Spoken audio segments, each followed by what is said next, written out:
আরে আজকাল তো এমন সময়ও আসছে মা বাবাও সন্তানের সাথে বেইমানি করতেছে। সেই ছেলে টাকা কামাই, তারে আদর, তার বউয়েরও আদর, তার বাচ্চারও আদর, ওরে আমার নাতিটারে। আর যে সন্তানের টাকা কামাই না, তারও আদর করে না, তার বউরও দাম দেয় না, তার বাচ্চাদেরকেও দাম দেয় না, এমনও দাদা দাদি নানা নানি। এই সমাজে কি দিবেন? উচ্চ আওয়াজ একবার বলেন মারহাবা। আদম নবীর উম্মত বলবে এক্সকিউজ মি, আমরা আইসি আগে, কবরে থাকছিও আমরা বেশি। আল্লাহ এটা কি নিয়ম? জিবরাইলে কইব এটা ভিআইপি নবীর ভিআইপি উম্মত। সুবহানাল্লাহ, আমি শুনি নাই কথা কইস না সব, এটা ভিআইপি নবীর ভিআইপি উম্মত। কয় কেমনে?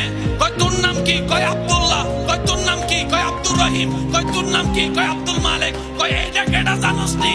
এটা আব্দুল্লাহ নয় শুধু, এটা মুহাম্মদ আব্দুল্লাহ।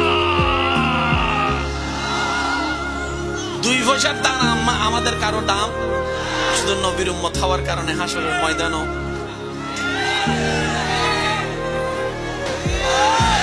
এবার আমি সবার কাছে একটা প্রশ্ন করব, খাবারের দাম বেশি, খাবার চান বেশি নাকি সম্মান চান বেশি? জোরে বলেন না। আপনার বউ আপনারে ডেইলি 3-4 বেলা খাওয়ায়, কিন্তু 2 পয়সার দাম দেয় না।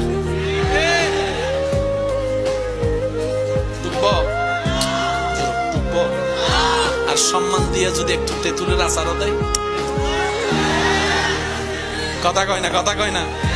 আচ্ছা, আপনার বউয়ে যদি আপনার বন্ধুর সামনে আপনারা কয়, আপনি আপনার বউরে বলছেন একটু চা বানাই আনেন, তোমার চা তুমি বানাই খাও, কথা কয় না। আমি কেন কই, তোমারও জোরে কর না। আল্লাহ আমাদের যুবক ভাইদেরকে বুঝার তৌফিক দান করুন। তবে আমি এতটুকু আপনাদেরকে আশ্বস্ত করতে পারি যে আল্লাহর খুশির দিকে আসতে চায়, আল্লাহ তাকে দয়া করে সাহায্য করে, করবে করবে করবে করবে করবে। যে নিজেকে পরিবর্তন করতে চাইবে, আল্লাহ তাকে কিছু পরীক্ষা নিয়ে পরিবর্তন করার জন্য দয়া করবেন। শেষ কথায় চলে আসলাম। আল্লাহ পাক বলে আমার নবীর উম্মত রান, হিসাব শুরু।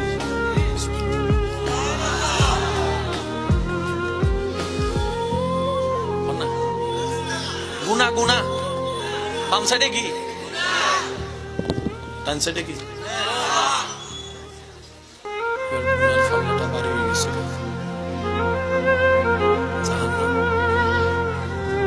কি আল্লাহ কয় হিসাব তো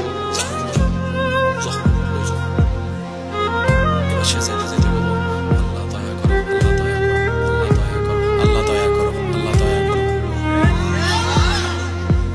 হঠাৎ করে নবী রহমতুল্লিল আলামিন সামনে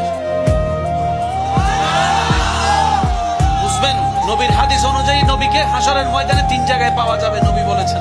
এবার আমি শুধু মিলাচ্ছি। নবী বলবেন কোথায় নিয়ে যাচ্ছ? ইয়া রাসূলুল্লাহ, এই হিসাব টিসাব শেষ, গুনার পাল্লা বাড়ি জাহান্নামে। আবার আসো, তারিফ আল্লাহ, আসো, আবার আসো। আমি আলেমদের একটু দোয়া চাচ্ছি, আবার আসো। ফেরেশতা কই, আল্লাহ কথা কইস না, আমার হাবিবে যেটা কই এটা কর, কারণ আমার নবী খুশি, আমি খুশি। এবার তারিফ আল্লাহ দিবে, গুনাহ বেশি, তারিফ আল্লাহ দিবে, গুনাহ বেশি, তারিফ আল্লাহ দিবে, গুনাহ বেশি। 3 বার শেষ।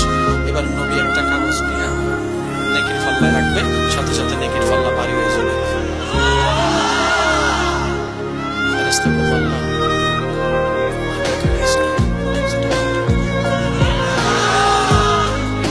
আবার বলছি, ওলামায়ে কেরামের একটু দোয়া চাচ্ছি, একটু মনোযোগ চাচ্ছি। ওই উম্মত কার নাম পরে জানি না, কিন্তু যে কোনো একজন তো হয়েও যেতে পারে। রাসূলুল্লাহ, এটা কি? নবী বলে যে ওই যে গোপন ঘরে রাতের বেলায় তুমি আমার মুহাব্বতে দরুদ পড়েছিলা, ওই দরুদটা আমি আজকের দিনের জন্য আল্লাহর হুকুম নিয়ে জমা করে রাখছিলাম, শুধু তোমাকে বাঁচানোর ব্যবস্থা করে দেওয়া।